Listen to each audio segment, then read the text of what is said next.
je parle du projet mooy le projet de la coalition Diomaye sous l'égide, n'est-ce pas, de Diomaye Faye. Ah oui, bien sûr loolu moom war nañ ko mën a xam. Alors balaa may ñëw ci le premier ministre Ousmane Sonko ñu ngi koy xaarandi vendredi fële ci assemblée nationale dafa am benn avertissement bu honorable député Cheikh Bara Ndiaye partagé si page Facebook am naan la santé du premier ministre Ousmane Sonko est au beau fixe. Il doit faire attention face aux menaces de l'ennemi. Donc lii moo nekk poste bu mujj bu honorable député Cheikh Bara Ndiaye def il y a presque 20 minutes di ñu xamal ni daanaka Ousmane Sonko le premier ministre wér-gu-yaramam daanaka changé gul maanaam jusqu'à présent dafa xaw a tawat war na def attention ak menaces yi nga xam ni moom la jàkkaarloo ci kanamam muy ennemi bi nag peut-être foofu. waxul kan moom bile bataaxal alors en tout cas honorable député Cheikh Bara Ndiaye avertissement bi la daa def par rapport ak wér-gu-yaramu le premier ministre Ousmane Sonko. bon je xaw ma lan la bëgg a wax dëggantaan wala dafa am lu mu dégg te dégguma ko te ñun xamuñu ko. wala lu mu dégg te dégguñu ko wala lu mu xam te xamuñu ko. toute façon li ñu war a retenir wala ñu war ko téye rek mooy le président du parti Pastef. Je pense que mosul négliger sa sécurité personnelle d'ailleurs. Oui. Képp kuy xamante ne da nga doon tàmm di dem ci rencontre yi. wala des fois ngay topp cortège am. da ngay xam ne sécurité moom mën nañu wax lépp sauf négliger ko. oui gis nañu ko parce ci que terrain bi voilà c'est ça parce que boo daan xool sax ci rond-point Stèle Mermoz. te man ma tuddee woon ko le rond-point fatal nga xamante ne bu ñëwee foofu dañ koy soit day dëpp wala ñu téye ko wala ñu jaxase nit yi ba sànni lacrymogène. da ngay gis ne balaa takk der di ko jot rek. day yàgg lool parce que sécurité bi mooy tax dañ koy encercler de sorte que takk der yi pour ñu jot ko. dañuy gis ne ils vont utiliser toutes les forces pour ne pas dire ay grenades tantôt nga utiliser balle blanche. boo leen revisiter image yi nga xamante ni jour bi ñu koy wax ne waaw am na lu ñu ko sotti ñu ko dara. jour boobu il a fallu dañoo éliminer nit dawaloo militants yi. ba ñu écarter leen oto yi xaw a wéet mais garde yi des mais il a fallu maintenant ñu téye garde yi di leen pousse. def leen nii sànni leen ay lacrymogène des fois sax gis naa koo xamante ni foofu tànk bi sax dafa mujjee woon. mel ni xam balle blanche lañ ko dóoroon. donc loolu pour dire que balaa nga koy atteindre. il te faudra du temps. et il faut aussi malgré force bi nga am mu tuddee ko force publique. balaa nga koy jot di nga jël sa temps et di nga ko waajaat. et loolu nag maintenant n'empêche aussi et loolu je pense que le Premier ministre il est conscient des enjeux. Parce que c'est une question de sécurité, c'est une question d'intégrité physique. Et loolu je pense que ñi nga xam ne ñooy sécurité bi. loolu du lu bees ci ñoom. gëm naa ne ni ñu toogee di réunion nan la ñuy defee 313 gën a avancé. ñoom chaque jour dinañ toog waxtaan chef de sécurité dina toog waxtaan ba jamono ji sécurité bi lan la laaj. et je pense que su boobaa lors des déplacements ils vont pouvoir. S'occuper de ça. léegi ne bu dee ci wàllum état loolu man cette sécurité je la laisse à l'état du Sénégal. L'état du Sénégal je pense que kenn du ko jàngal nooy aaree autorité. waaw kenn du ko jàngal nooy aaree autorité. waaw loolu man je les fais entièrement confiance. muy waa GIGN waa BIP non RAS. donc kooku aucun commentaire. léegi nag puisque dafa am lu ñu tuddee Ousmane Sonko premier ministre et Ousmane Sonko président de parti et sénégalais en tant que sénégalais. kooku buy def yëfu sénégalais wala yëfu président parti alors il a besoin d'une sécurité privée.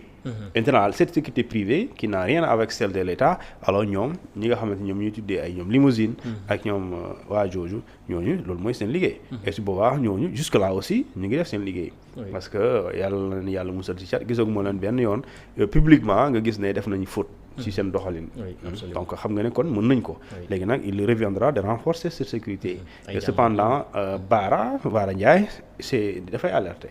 est-ce que du lanceur d'alerte. léegi nag politiciens yi loolu c'est naturel combien de fois la nit ñi jàpp ko kaso exemple ñu ne ko maa ngi leen di yëgal ne dara ndaluma. waaw donc loolu c'est bon mais n'empêche aussi c'est une bonne occasion pour alerter. et pour ñu gën a bàyyi xel ci loolu. oui exactement alors le premier ministre Ousmane Sonko vendredi ñu ngi koy xaarandi ca assemblée nationale mu war a jàkkaarloo li nga xam ne nag moo di député yi waaye tamit ci mois boo xam ni daanaka ñu si bëri ñi ngi samp laaj lan moo war a xew diggante le premier ministre ak ki nga xam ne nag moo di président Bassirou Diomaye Faye donc lii mu nekk rendez-vous bu am solo vendredi bu 9 jotee incha allah yemook le 8 le 28 fële nga xam ne nag moo di ci assemblée alors yow it sa point de vue par rapport ak moment bi nga xam ne le premier ministre jàpp na ko pour rek communiquer ak askan bi waaye aussi communiquer ak li nga xam ne nag moo di député yi ci wàllu actualité. waaw ci Sonko bi d'ailleurs am na ko bind comme il parle de la consommation et je pense que loolu en 2019 gis naa Ablaye Wade di ko conseiller mooy fi muy waxee ne Sonko dama ko estimer mais am na benn conseil bu mu ko waxoon ne ko ñi ngay voyager li ngay lekk ñi ngay àndal loolu c'est avant coowal Adji Sarr bi di ñëw la ko Ablaye Wade waxoon li ngay lekk bàyyi ko xel parce que Ablaye Wade parlait de par exemple ay risques d'empoisonnement ay risques ñu jox la loo piège la dugal ci loo xamante ni yow sa njortoo ko woon Ablaye Wade di ko conseiller loolu kon xam nga ne kon buñ ko waxee loolu te moom sax en personne xam na ko yow peut-être même yow en personne am na loo xam ne soxla wu ñuy wax la ko mais sa consommation tu y tiens donc rawatina koo xamante ni ay milliers de nit ñoo nekk sa ginnaaw yaakaar la donc ay gis ne donc am na c'est pas pour rien mu am lu ñu tuddee chef de protocole par exemple Jibi Gueye Ndiaye bokk na si liggéeyam mais bon bref yooyu grave seen liggéey la léegi li am solo si là je pense que la dernière venue de Ousmane Sonko à l'Assemblée nationale c'était vers avril ou mars je me rappelle bien bu njëkk bi maa ngi fa woon Ousmane Sonko jour boobu sax am na annonce bu am solo bu ñu defoon mu ne pour faire face aux urgences de l'heure du point de vue économique et loolu le plan de redressement économique social amaguloon mu ne dinañ def lu ñu tuddee rationalisation du train de vie de l'État alors lu ñu koy rationaliser bokk na si mu ne woon et loolu moi je tiens trop à ça mais xamul tax loolu mënul sotti ba léegi mu ne dañuy fusionner yenn agences yi yenn ñi supprimer leen c'est-à-dire que les agences qui font quasiment la même chose ñu boole leen ñi nga xamante ni bu ñu leen fi dindee du yàq dara ñu supprimer leen léegi ñooñu mu waxoon ne au plus tard juin 2025 day am donc da ngay gis ne donc c'était des questions d'actualité yoo xamante ni jamono ji on avait besoin de savoir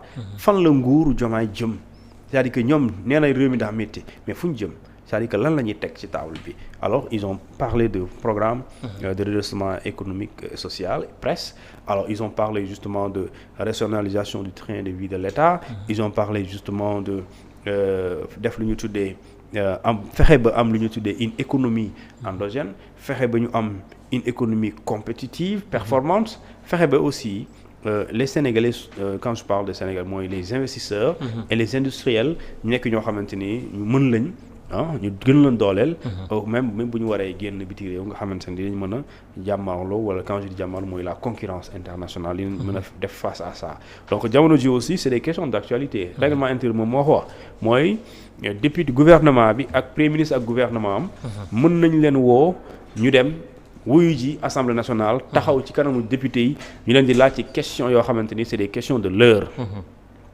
ou bien des questions d'actualité alors pour ñu indi ci tontu et je pense que jamono ji les questions sont politiques et économiques parce que enjeu bi loolu la et je pense que li ëpp foofu noonu boo matul ci mbirum politique lañ koy accès donte c'est une crise politique interne c'est pas une crise politique en tant que opposition ak pouvoir di jotee waaw yooyu noonu déedéet c'est pas des questions électoralistes c'est pas des questions de démocratique c'est des questions de gestion de coalition et donc c'est une crise interne donc c'est dans une coalition et non au sein de l'espace politique sénégalais léegi nag loolu bien que c'est une crise interne bu yàggee mën na law ba te mën na laalaale doxalinu réew mi doxalinu état parce que Ousmane Sonko certes c'est le premier ministre mais il n'en demeure pas moins le président de Pastef Diomaye Faye aussi c'est le président mais il n'en demeure pas moins un politique.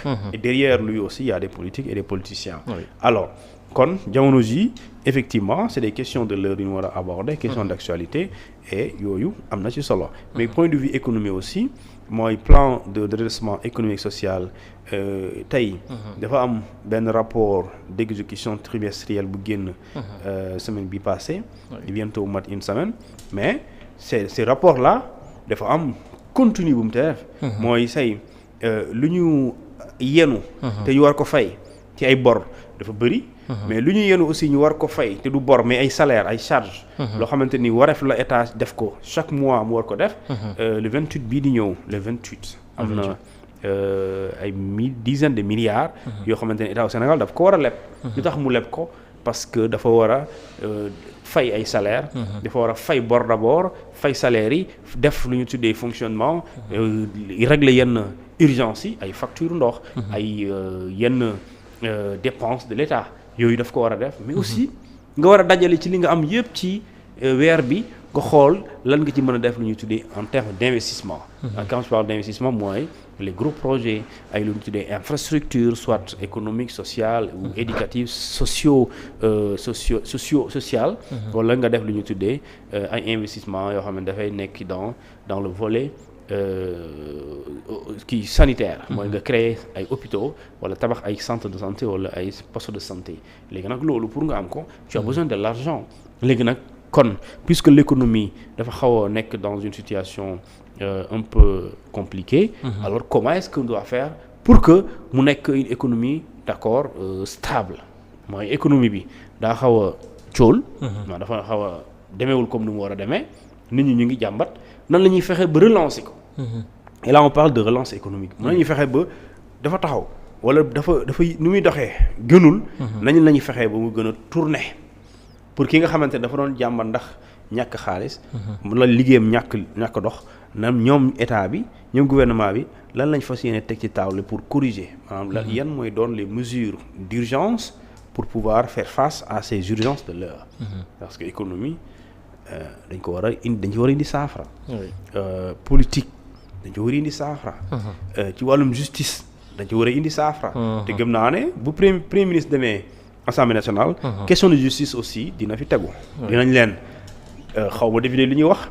mais député mën na ko waxee neneen dinañ ne xanaa reddition de compte danoo nekk vacances danoo nekk pause. waaw foofu sax laa bëggoon ñëw. dina leen ko laaj parce que foofu it premier ministre xëy na bu jàkkaarloog député yi dinañu xam la reddition des comptes fan la toll ak li nga xam ne nag moo di rapport IGE bu ñu wax jëmale ko ci Aminata Touré. loolu nag soxna kii Yacine Fall mooy gën a jekk pour wax ci loolu. En tant que ministre de la justice. elle sera très bien placée. Et pour ne pas dire mieux placée. Que quiconque pour parler de justice. mais le premier ministre waxoon na ne rapport boobu. waaw je sais le président oui. xam nga d'habitude premier ministre suñ ko laajee moom mën na tontu ci question yi. mais des fois moom par élégance suñ ko laajee justice mën na demander au ministre de la justice. de venir répondre. gis naa ko par exemple ci jamono jooju. dañ koo laaj ci wàllum justice. mais dafa demandé woon Ousmane Diagne ministre de la justice mu ñëw tontu. Donc loolu je pense que lu mën a am la mais ki gën a mën a maîtriser dossier yooyu. mooy ki nga xamante ni moom loolu mooy liggéeyam moom lañ ko dénk. léegi nag ça veut dire que donc Yacine Fall ce sera une très belle occasion. qu'elle nous parle de l'héritage des dossiers. yoo xamante ni moom la am mooy dossiers yi nga xamante ni moom dafa ñëw remplacer Ousmane Diagne dossiers yooyu nekkoon fi moom fan la toll ci loolu. dossiers yi nga xamante ne aussi danoo nekk en cours dossiers yooyu aussi fan lañ ci toll. yenn dossiers yi mooy rapport IGF wala rapport IGE. boobu na aussi war na ci mën na indi tontu. bon est-ce que réellement lu ñuy séntu la ñu yóbbu ko ci kanam yoon. wala lu ñuy séntu la ñu nëppal ko. mën na ci indi ay leeral mais aussi ci yenn dossiers yi par exemple lii am jamono jële su ma jublee il y a 3 mois ou 2. on nous a parlé d'un courrier.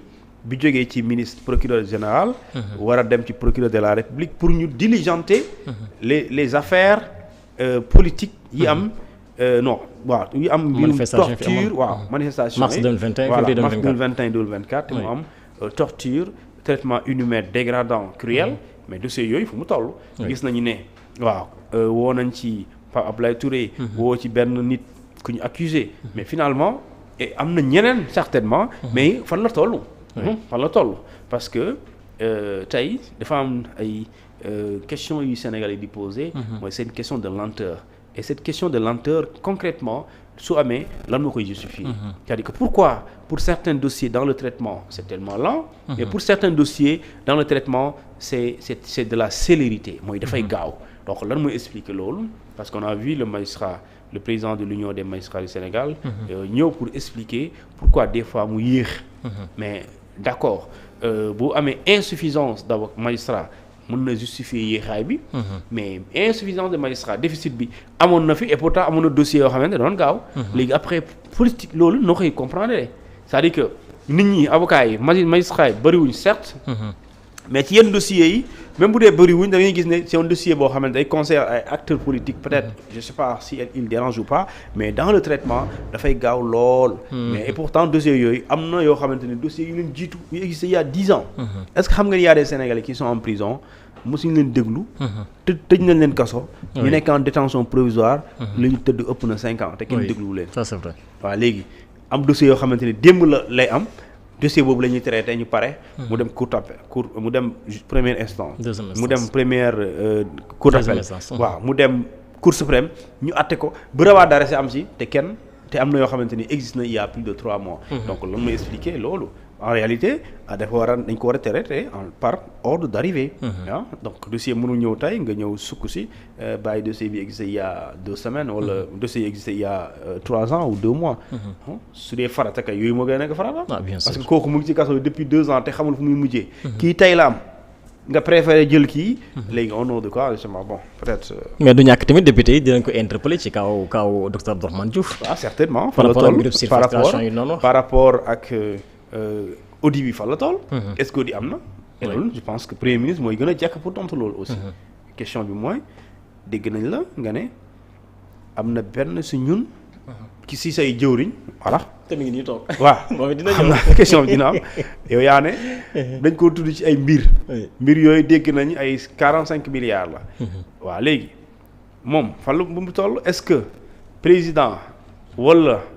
corps contrôlé sant nañ leen ñu def lu ñu tuddee vérification bu dee waaw. fan la toll bu dee déet lu tax mais bu dee man su ma nekkee député danaa laaj premier ministre. danaa ko ne ay patron wu foofu question bu am solo la. politique la boobu question piège la.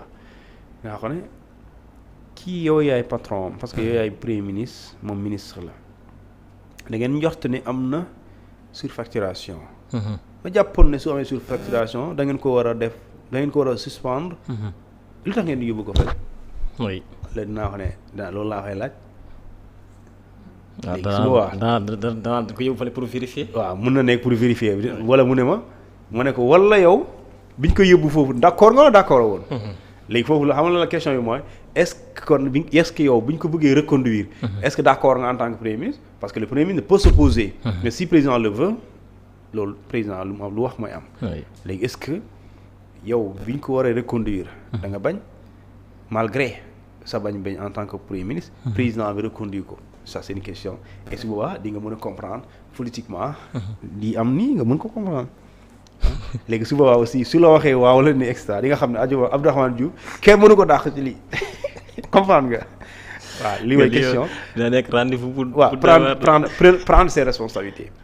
foofu la moo prendre ses responsabilités jógee. waaw ni ko dina nekk rendez-vous bu doy waar. bu am solo mais xanaa aussi dina mën a xam lan moo xew digganteem ak président Bassirou Diomaye Faye je pense aussi dina nekk occasion pour mën a xamal ko li nga xam ne nag mooy sénégalais. waaw mën na ci laal mais par essence. li ëpp li ñu war a waxtaanee foofu mooy question yi nga xamante ni mooy. question yu gën a bon quand certes c'est une crise lu am Pastef intéressé na république bi mais question yi fa war a gën a waxtaanee. mooy question yi nga xamante ni ça touche directement yitte sénégalais yi. léegi nag du tere dina tudd président Diomaye. tudd wax ci seen relation ça c'est évident. loolu lu mënul ñàkk la. mooy sa digganteeg diw ak diw. yow est-ce que mu ngi neex comme nu ñu ko njoxte même boo duggul xóotalu avancé waaye di nga am loo ci wax loo xam ne soit ñu dute ne la woon nekkatul wala ñu am confirmation que ne ñu amuñ benn problème. bon problème bi moom am na ko wala ñu am confirmation ko ne ñu ngi dépassé ñu ngi ci yoonu génn ci jafe-jafe boobu. mais mën na ci bana avancer parce que gis naa Fadilou Keita mu liir ne bu mujjee dégganteeg moom bu jiitu loolu. li ko premier ministre bi tontu mooy jàpp naa ne dinañ trouver. solution. kon jàppal na kon bu fekkee solution amul premier ministre yi mënul ci dugg di xóotal. di wax lu bëri mën na ci wax rek loo xamante ni comme communiqué Pastef rek. waaw. comme vous le savez. coalition Diomaye président ñoom it dinañ jot seen wàll. dans ce cas waaw dinañ jot léegi su boobaa. li ma leen waxoon rek ci loolu laa ne communiqué bu njëkk bi li ma leen waxoon arrière ma si. waaye jamono ji amaguñ solution mais soo leen bëggee xam waaw na ngeen dem vérifier comité Pastef rek. maanaam li ma bëgg a wax rek mu ci communiqué Pastef bi parce que comité Pastef bi mujj. ñi tax mënul génnee mu tax mënul wax concrètement dugg ci mbir mi. mooy parce que jamono ji amagul lu ko leer. maanaam amagul une conclusion claire. mais conclusion ne claire bi de maa la may fii gëm naa ne balaa une semaine. mu leer parce que mënuñu continuer ñoom seen biir nit soo leen di juboo da ngeen di juboo ngeen xam ci lan ngeen di tuboo. soo leen mënul juboo ngeen xam ci lan ngeen mënul juboo ngeen xool ndax ku ne mën na bàyyi bu dee ku ne mënul bàyyi ku ne dem takki soxna waaw la vie c'est comme ça. en tout cas. mais mënoon lañ continuer doo leen ànd doo leen saxale ko. doo leen bàyyi loolu mënul nekk te ku ne dafa teg condition am. loolu il faut ku nekk nag am lu mu bàyyi wala su dee kenn mënul bàyyi. alors ku nekk dem sa yoon. principe yi xaw a bëri nag. principe yi moo bëri léegi nag principe yi bu bëree. da ngay xool les premiers principes. da ngay xool les premiers principes. les premiers principes c'est quoi. soo arrière ci premier principe yi. ay moo di exister quand je dis exister mooy di exister ci Pastef. di exister autour de Pastef. soo xoolee premier principe yi. Mimi Touré existé wul. je parle de 2014. en 2014 nii Mimi Touré. nii keneen. Aïda Mbodj. waaw ñii ñëpp nekk ci tey président Diomaye di ànd ak moom ci délégation bi ñu ci ëpp.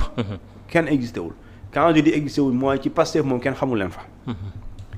et diggante 2014 ba 2024 kenn si ñoom combattrul wala kenn moo combattre pour Pastef jël nguur gi. au contraire ñenn ñi ñu ngi si yow waaye boo arriéré ci 5 ans si ginnaaw.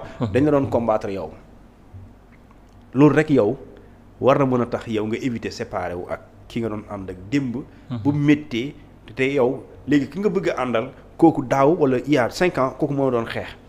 loolu problème la c'est-à-dire que man ma ànd ak yow. mu métti ñu ànd ma cóorle nga jàppale ma dem ba xawaase seetaane rek may la wax non vraiment si la na bokk sama xariti daaw yi. te ki may dem collaborer kooku bu may am jafe-jafe moo naan ñëw maa ko yéene. kon après dafay mel ni man xaw ma kon ki ma bëgg wala kan la war a àndal. léegi nag su boobaa ku la bëgg naan la sëñ bi boo bëggee dégg dëgg. dalul ginnaaw léegi nag su boobaa nañu xool nañ xaar.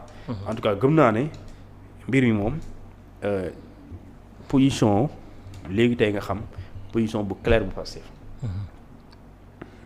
parce que Mimi Touré moom mu ngi continuer di yaatal moom mu ngi li tubaab di wax ratisser large. mu ngi xëcc te lu muy xëcc yëpp Diomaye moo ko sant.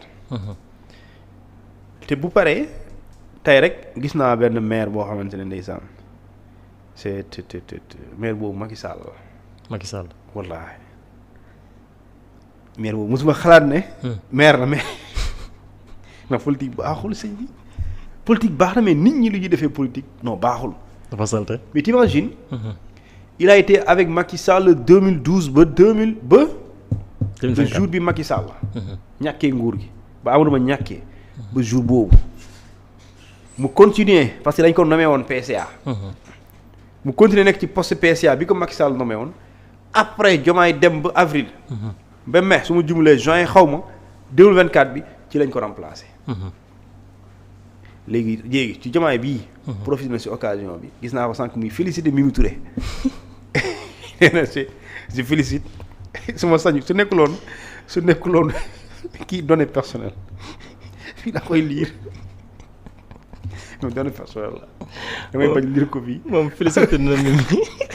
wallaahi mu ngi sama téléphone bi mais ñëwuma ko lire ah après illustrer photo. nee na pour liggéey réew mi pour liggéey réew mi su liggéey.